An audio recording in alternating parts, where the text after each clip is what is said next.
बिस्मिल्लाहिर्रहमानिर्रहीम। CS 604 की दूसरी असाइनमेंट का सलूशन देखेंगे आज हम। तो इसमें असल में हमने करना क्या है कि फोर्क को यूज़ करते हुए हमने पाइप के थ्रू रीड एंड राइट करना है। पेरेंट प्रोसेस जो होगा इसमें वो राइट करेगा और जो चाइल्ड प्रोसेस होगा वो रीड करेगा। आपकी VU की ID और आपका program through read and write system call के ज़रिए, ठीक है जी।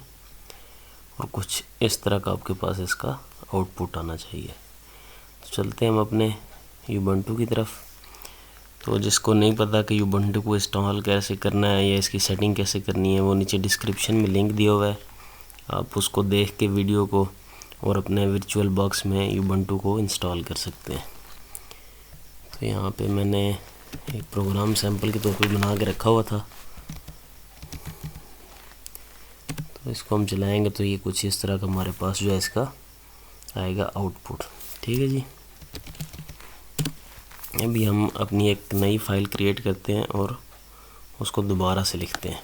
तो उसके लिए आपको gedit की कमांड यूज़ करेंगे, जो इसका बिल्ट इन एडिटर होता है वो खुल जाता है। और इसका आप नाम दे लें कोई भी, हम इसका नाम दे लेते हैं assignment2.c, ठीक है जी। इसको आप क्लिक करेंगे, आपके पास इस तरह से खुल के आ जाएगा आपका जो एडिटर है वो।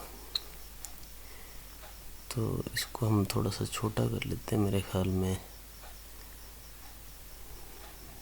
इतना काफ़ी रहेगा, ठीक है जी।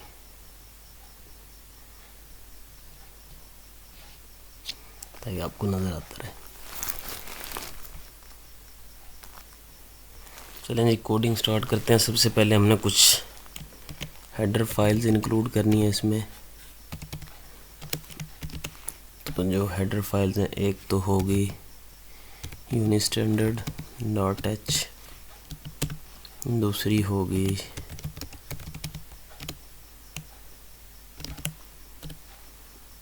standardio.h, तीसरी होगी इसके अंदर इंक्लूड वेट कॉल के लिए हम इसमें wait.h, और एक और हम इसके अंदर अपना डिफ़ाइन कर लेंगे मैक्रो डिफ़ाइन। इसमें होगा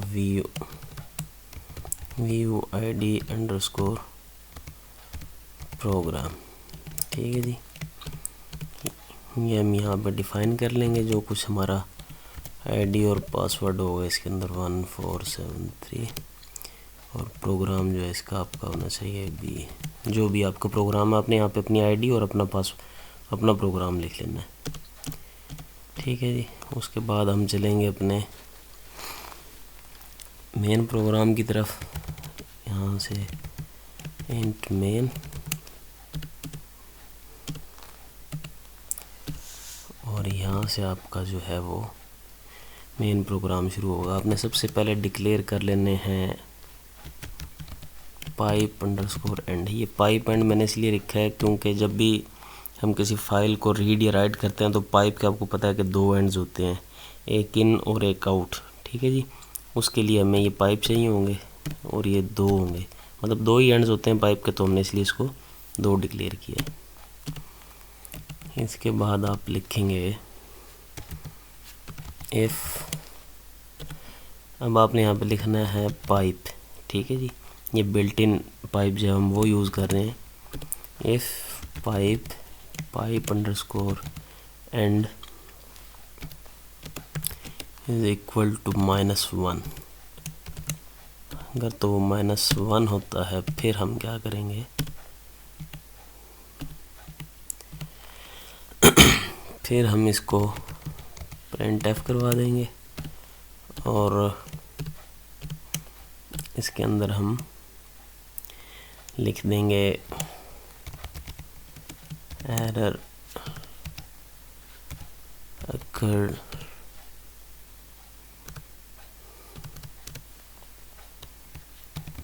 occurred while opening the pipe, ठीक है जी। अगर हमारा पाइप जो है वो ओपन नहीं होता तो। और उसके बाद हम इसको रिटर्न कर देंगे यहीं से सक्सेसफुली। ठीक है जी। इसके बाद आपने लिखना होगा, अब हमारा फोर्क वाला शुरू हो जाए जैसे हमने पिछली असाइनमेंट में किया था। यहाँ से ये सेम उसी तरह PID इज इक्वल टू -1 और यहाँ पे हम PID को इनिशियलाइज कर लेंगे फोर्क से। ठीक है जी। उसके बाद हमारा वही चेक करेंगे हम पहले कि अगर तो PID जो है वो -1 है, मीन्स के हमारा फोर्क जो है वो नहीं चला। उस सूरत में हम क्या करेंगे, हम प्रिंट करवा देंगे और लिख देंगे कि फोर्क फेल्ड। ठीक है जी। साथ हम क्या करेंगे, इसके आई को इंक्रीमेंट कर देंगे और उसके बाद रिटर्न कर देंगे यहाँ से, फोर्क फेल हो जाता है तो। इसके बाद आपने क्या करना है, दोबारा से चेक करना है if PID is equal to 0। आपको पता है जब भी 0 होता है तो वो चाइल्ड प्रोसेस होता है। अगर तो फोर्क फेल नहीं हुआ तो हम चाइल्ड प्रोसेस में आ जाएंगे। और चाइल्ड प्रोसेस के अंदर हमने क्या करना है, पहले लिखेंगे हम क्लोज। अब हमने यहाँ पे क्लोज क्या करना है, अब किसी भी साइड से हम अगर लिख रहे हैं तो एक पाइप से अगर डाटा फ्लो कर रहा है तो हम चाह रहे हैं कि दूसरा एंड जो है वो उसका वो बंद रहे ताकि हमारा डाटा जो है वो फ्लश ना हो जाए। ठीक है जी। तो उसके लिए हम क्लोज करेंगे पाइप अंडरस्कोर एंड, 1 वाले एंड को, आउटर साइड वाले एंड को हम उसको क्लोज कर रहे हैं यहाँ पे। उसके बाद आपने लिखना है इसके अंदर एक वेरिएबल दे लेना है VUID और इसको आप कोई वैल्यू दे सकते हैं। मैं 16 दे देता हूँ क्योंकि हमारे जो वो करेक्टर्स हैं ऊपर जो हमने लिखे हैं भी अपना ID और साथ प्रोग्राम वो तकरीबन इतने ही बनते हैं। ठीक है जी। अब चाइल्ड प्रोसेस क्या कर रहा है, असल में वो रीड कर रहा है तो हम यहाँ लिखेंगे रीड और इसके अंदर हम पास कर देंगे पाइप का एंड, कौन से वाला, 0 वाला, क्योंकि 1 वाला हमने बंद कर दिया है तो हम 0 वाले एंड से हम इसको रीड कर रहे हैं। और उसके बाद यहाँ पे हम रेफरेंस पास कर देंगे VUID का। ठीक है जी। और क्योंकि हमने वो रीड करके डाटा जो हम रीड करेंगे इस एंड से उसको हम इसके अंदर रख रहे हैं, इसलिए मैंने यहाँ पे इसको पास कर दिया है। ठीक है जी। अब हमें इसका साइज़ चाहिए होगा तो इसका हम साइज़ रखेंगे, साइज़ हमें इसका वो चाहिए होगा जो हमने ऊपर डिक्लेयर किया है, VUID अंडरस्कोर प्रोग्राम वाला। ठीक है जी। ये इसका साइज़ हो गया। उसके बाद हमने क्या करना है कि ये जो पाइप हमने जिस साइड से हम लिख रहे हैं, इंटर कर रहे हैं डाटा, उस एंड को हमने क्लोज़ कर देना है। ठीक है जी। यहाँ पे आप लिखेंगे क्लोज़ और इसके अंदर आप पास कर देंगे पाइप एंड और 0 वाला, इस साइड से हम लिख रहे थे तो ये हमने कर दिया है क्लोज़। अब जबकि हम इसको रीड कर चुके हैं तो फिर हमने उसको चाइल्ड प्रोसेस के थ्रू ही मतलब प्रिंट भी करवाना है। हम लिखेंगे printf और इसके अंदर लिख देना है आपने इन चाइल्ड प्रोसेस। उसके बाद अगली जो आपकी कमांड होगी वो होगी printf और इस कमांड के अंदर आपने लिखना है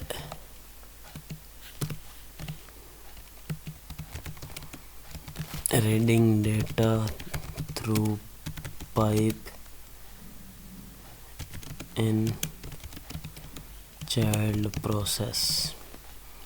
ठीक हो गया जी। और उसके बाद आपने प्रिंट करवा देना है जो कुछ आपने रीड किया है। तो इसके लिए क्योंकि स्ट्रिंग है ये, तो हम स्ट्रिंग रीड कर रहे हैं, तो हम जो है वो स्ट्रिंग को जो है वो प्रिंट करवाएंगे और साथ इसका जो दूसरा पैरामीटर होगा वो VUID जो हमने ऊपर डिक्लेयर की है उसको हम प्रिंट करवा देंगे। और लास्ट पे हम क्या करेंगे, आई को इंक्रीमेंट कर देंगे। ठीक है जी। तो यहाँ पे आपकी पहले वाली जो इफ स्टेटमेंट है वो हो जाती है ख़त्म, और इसके बाद हम स्टार्ट करेंगे अपना सेकंड पार्ट, अपना पेरेंट प्रोसेस का जो है।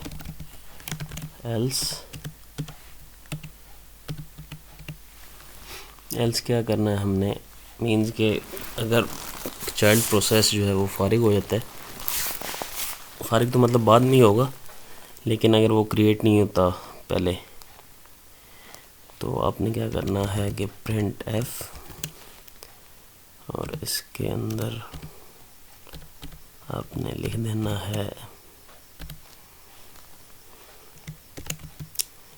इन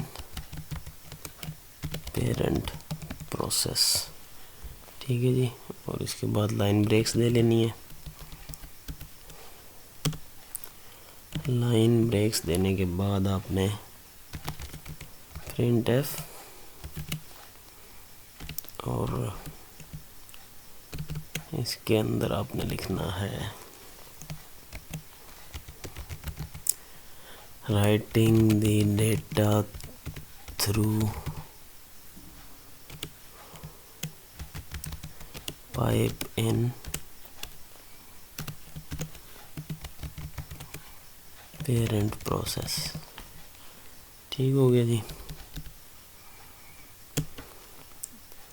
अब आपने क्या करना है, यहाँ पे उसी तरह पहले क्लोज कर लेना पाइप के एंड को। यहाँ पे हम पाइप अंडरस्कोर एंड, और किस एंड को हम क्लोज करेंगे, पहले हमने कौन सा क्लोज किया था, 1 क्लोज किया था, तो इस बार हम 0 क्लोज कर देंगे। और उसके बाद आपने लिखना है राइट फंक्शन, और इसको आपने पास करने हैं जिस एंड से आप लिख रहे होंगे वो वाला एंड। पाइप एंड किस एंड से लिख रहे हैं हम, 1 वाले एंड से। साथ इसके जो हम लिख क्या रहे हैं, हम अपना VUID और प्रोग्राम लिख रहे हैं। ठीक है जी। और इसी तरह इसका साइज ऑफ, जो साइज चाहिए होगा मैं इसका, वो भी VUID प्रोग्राम वाला साइज चाहिए होगा। ठीक है जी। यहाँ पे हमने अपना डाटा लिख दिया।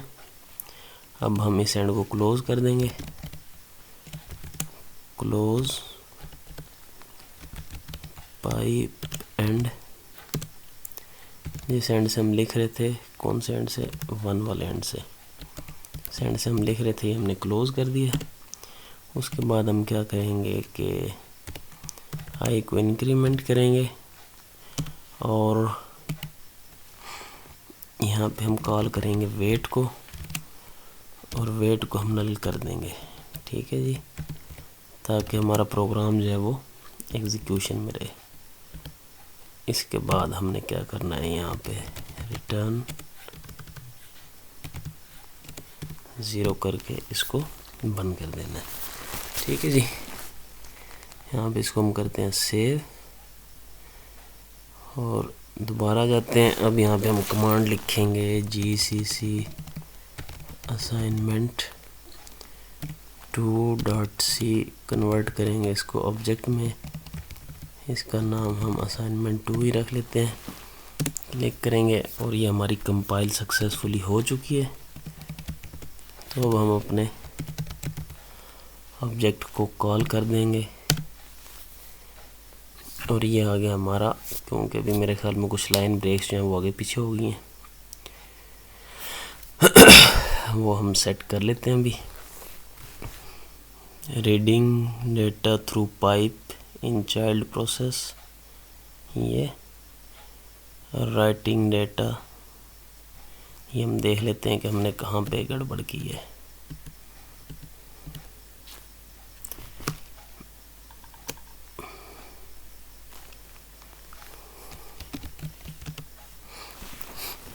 इसको हम दोबारा ओपन करते हैं, gedit,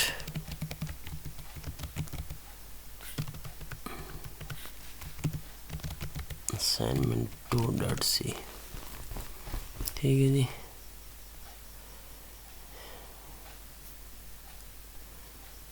तो हम देखते हैं जी हमने इसमें गड़बड़ कहाँ पे कर दी है।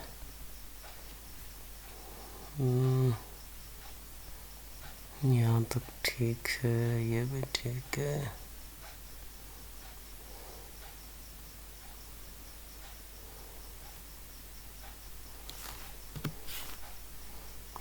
ठीक है, ये भी ठीक है, और ये भी ठीक है।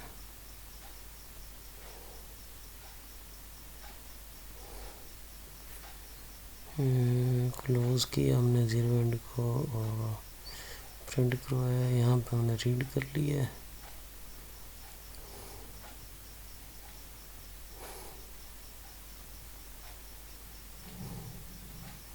लग तो सारा ठीक रहा है, हम एक बार इसको दोबारा रन करके देखते हैं।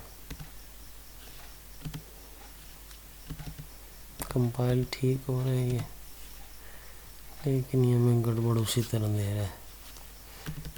एक बार इसको दोबारा करके देखते हैं कहाँ पे हमने गड़बड़ कर दी है।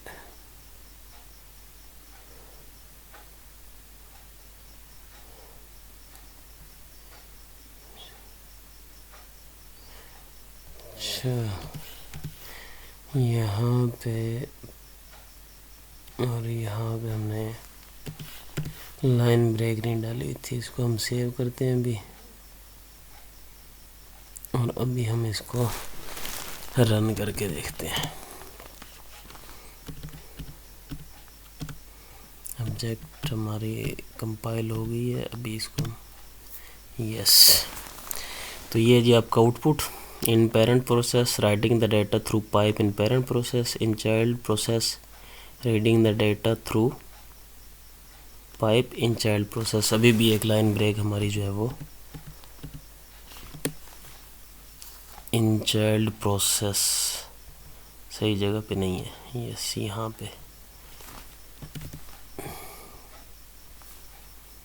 इसको अभी हम एक बार फिर कंपाइल करते हैं और फिर रन करते हैं, यह सभी बिल्कुल ठीक है। Writing the data through pipe in parent process, in child process reading the data through pipe in child process. अभी हम देख लेते हैं कि पेरेंट ही राइट कर रहा था इसको, यस पेरेंट ही राइट कर रहा है और चाइल्ड जो है वो रीड कर रहा है। पेरेंट राइट कर रहा है, चाइल्ड रीड कर रहा है। तो ये थी जी असाइनमेंट। इन लोगों को समझ आ गई होगी मेरे ख्याल में कोड की, और साथ साथ लिखते जाइएगा आप। कोड की आपको ज़रूरत नहीं पड़ेगी, क्योंकि आप अगर कोड वहाँ से मैं आपको फ़ाइल दे भी दूँ तो उसको आपके फ़ायदे की नहीं होगी, आपको फिर भी वो खुद ही लिखनी पड़ेगी डायरेक्टली, वो आपके ubuntu के अंदर नहीं जाएगी। ठीक है जी, क्योंकि आपकी वर्चुअल मशीन भी होगा ubuntu, इसलिए आपको फ़ाइल देने का फ़ायदा नहीं है। आप इसे वीडियो से देख के इसको कॉपी कर सकते हैं कोड को। वीडियो को लाइक और शेयर ज़रूर कीजिएगा। नेक्स्ट वीडियो तक के लिए अल्लाह हाफ़िज़।